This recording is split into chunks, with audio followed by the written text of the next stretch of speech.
যে টার্গেট নিয়ে নেপালের বিমানে চড়েছে বাংলার মেয়েরা সেটা পূরণ হয়েছে আগেই, আর সেটাই যেন বাংলাদেশ নারী টি-20 দলকে আরও তাতিয়ে দিয়েছে।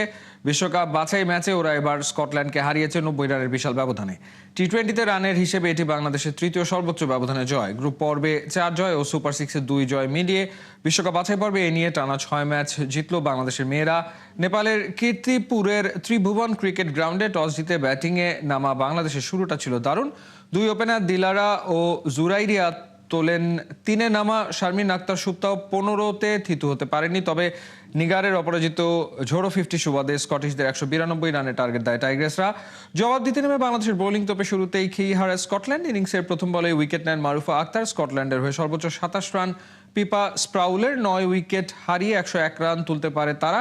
মারুফা নেন 3টি উইকেট আর জোড়া উইকেট নেন স্বর্ণা আক্তার।